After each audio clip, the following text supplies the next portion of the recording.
Before we get started, this video is sponsored by Squarespace, and I would just like to say thank you guys so much. You guys are actually the reason we're able to buy the parts for this video. So again, thank you. All of this is a gaming and editing computer that normally costs $1,000, but we only had to pay $535. And in this video, I'm gonna show you how to do the same thing.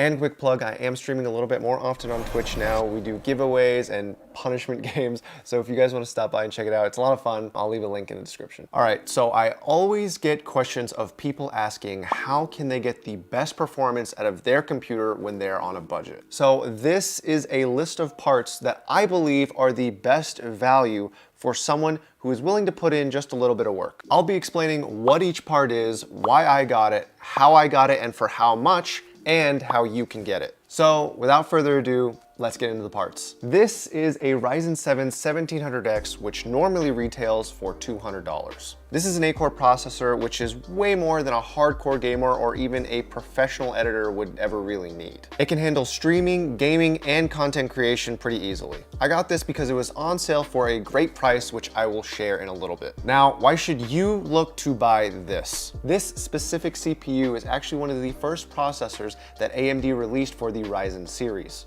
These 1000 series chips go on sale quite often. These processors are still amazing, so why do they go on sale for so cheap? Well, AMD and Intel actually put out more processors than they used to, like, say 5 years ago. What I'm trying to say is that consumers aren't looking at these older processors anymore. All the hype and demand is for the newer stuff, even though the performance you can get out of these things for anything that you're gonna be doing on them is more than enough. I got this through a Black Friday sale paired with a motherboard for only $150, which means theoretically I only paid $75 for this thing, which is less than 50% of its retail cost. Now for you, you're gonna be able to find this thing or other AM4 Ryzen 1000 series processors like it on sale often enough on the Build a PC Sales subreddit. Now this is an AMD Wraith CPU cooler, which normally retails for $15. This is your standard Ryzen CPU cooler. I got it because it's an inexpensive option, it's really easy to install, and if you don't plan on doing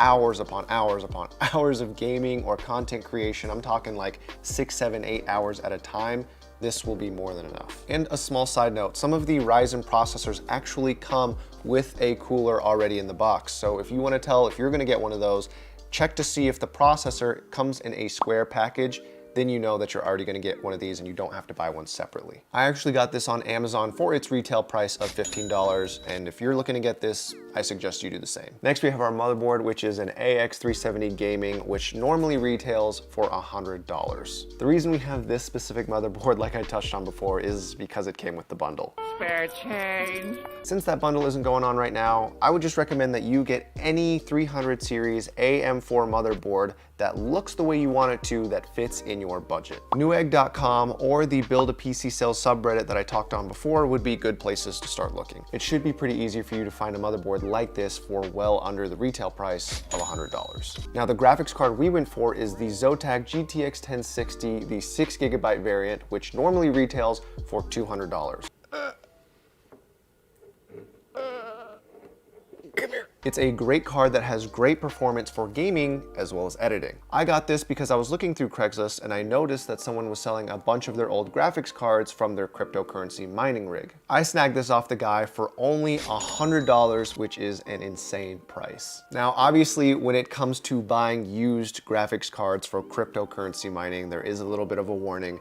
You do take a risk when you buy some of these cards because if they weren't used properly, the lifespan of these things could be considerably shorter. Now, there are a bunch of methods used for testing used graphics cards that I'm not gonna cover here, but you can search those tutorials on YouTube. Now for you, if you're looking to get a used mining graphics card, which I highly recommend, I suggest you start looking through your local marketplace, which should consist of Craigslist, OfferUp, Letgo, or the Facebook Marketplace. A lot of those options are very successful for me, and if you live in a city, they should work for you as well. Now, if you live out in the country or a small town, you probably shouldn't be building a computer. I'm sorry, man. For our RAM, we're using 16 gigabytes clocked at 3000 megahertz of Corsair Vengeance RGB. This normally retails for $120. This is Enthusiast DDR4 RAM, which comes with the very mandatory RGB lights. I got this because it is higher frequency RAM, which Ryzen processors need to maximize their performance. I got this again through a Black Friday sale for only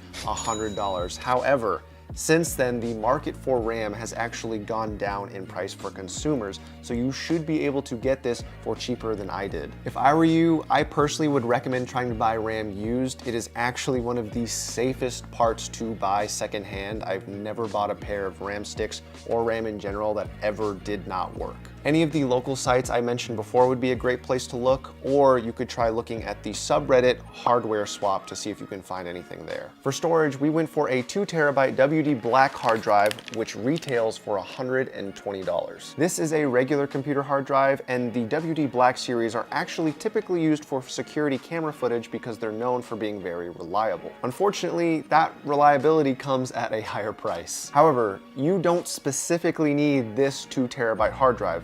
As a matter of fact, you don't need a hard drive at all. The reason I got this is because this computer is actually going to my uncle who wants to edit videos on this system. So this is gonna be where all the videos and photos get stored. If you're just playing games, you don't need this. However, if you do want some extra space to store some stuff, go on eBay, search a 7200 RPM HDD, and ask your mom for a credit card. Buy the hard drive, not V-Bucks. I was actually able to get this through eBay myself for only $40 when I patiently waited for one of their 15% off sales that you guys should keep a lookout for too. This is an M.2 SSD, which has 250 gigabytes of holding space made by Crucial. This is the main drive that our system will be running off of, and it's where Windows will be installed. Sorry, Linux users. The reason we're getting an M.2 SSD is because if your motherboard supports it, it's actually really easy to install, and it uses less cables than a regular SSD would. And in case you don't already know, if you're running your games or installing your operating system onto an SSD rather than an HDD,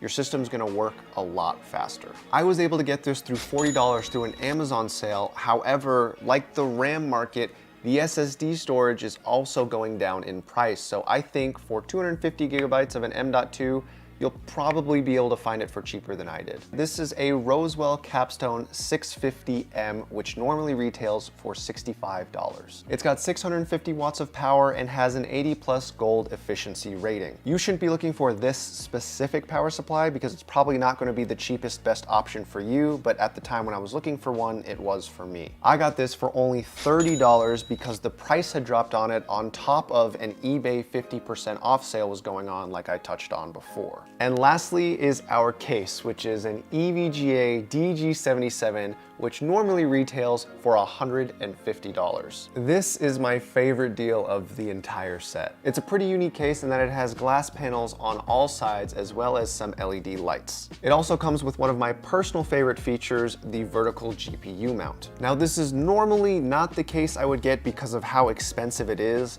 but it's up to you to determine how much you're wanting to pay for the visual of your system. The one thing I will say that this case has going for it that other cheaper options with similar features don't have is that it actually comes with the riser cable for the vertical GPU mount. The cheaper H500i does not have that. Price-wise, the NZXT H500i would probably still be a better option because you could get a riser cable for cheaper, but if you're lazy, sure, this is a good option. I got this because someone was selling it locally through the Facebook Marketplace for only $60. And the best part is that it's brand new. For you, since the case is the thing you're gonna be looking at all the time, I don't recommend buying a case locally if it is used because it's almost impossible to find something without little scratches or dents. And if you find those, they're gonna bug you. Now for you, the first thing you should do is find a case that you personally like the look of, and then use any of the resources I mentioned earlier to look for sales on that specific case when it pops up. All right, that was a lot of talking, but we finally covered everything we need to. Without any further ado, let's get into the build.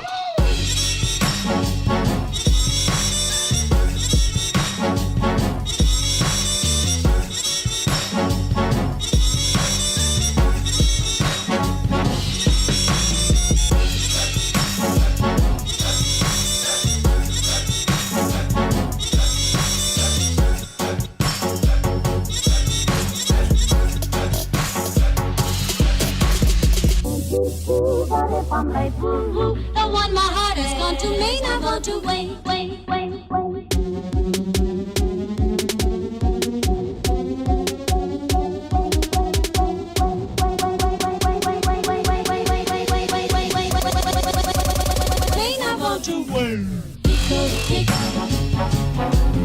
Tico, tico, tico, tock. Tico, tick. Oh, tico, tico, tico, tock. Tico, tick. Oh, tico, tico, tico, tock. Tico, tick. Oh, tico, tico, tock. Oh man, okay, everything looks good. I'm really excited because obviously when you buy anything secondhand, there is always that little bit of fear and risk that something's not going to work as it should, but that doesn't seem to be the case here. Everything looks like it's working really well. Now, all that's left to do is install Windows, install the benchmarks, and then see how well this thing performs. All right, so everything is installed, and now it's time to see just how powerful this actually is. We are going to be benchmarking with Cinebench R15, Unigine Heaven, CSGO, and then finally we're going to be using Apex Legends. Let's see if this thing lives up to the $1,000 hype.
Okay, so is this a $1,000 system? Yes and no. The reason I say yes is that this computer is pretty evenly balanced. Typically, nowadays when people build a computer, it is usually for gaming because of how popular it has become in the last few years. So a lot of times their budget is geared mainly towards the graphics card or any other components that will help accelerate its gaming performance, getting the maximum FPS possible in games. A lot of times what will end up happening in those systems is that they will have weaker processors, but over-the-top graphics cards. So while those computers will absolutely kill it in the gaming department, when it comes to something like content creation, it will lack a little bit. On the other hand, for example, if someone were to build an editing computer, then the processor and the RAM would be the most stressed parts for the budget. And you would definitely see less of an emphasis on the graphics card, assuming you're not doing something like 3D modeling or rendering. So as for this computer behind us, it actually falls right in the middle of that spectrum. This computer wouldn't be able to put out as many FPS as those gaming specialized computer,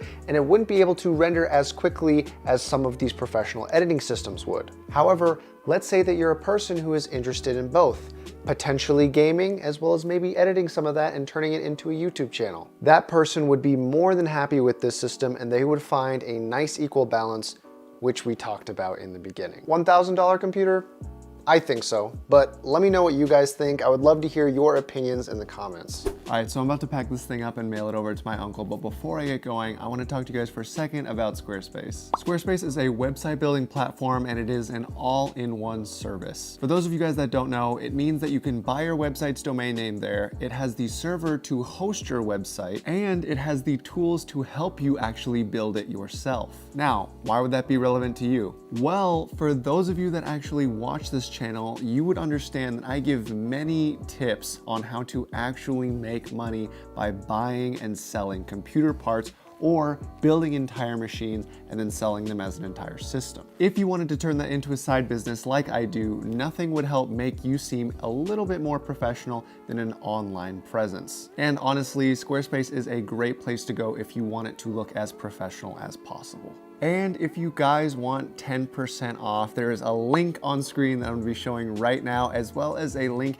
in the description for you guys to use. So a big thank you to Squarespace and for you guys for watching this video. Check the link out below.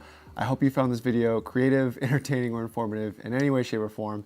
And as always, have a great day.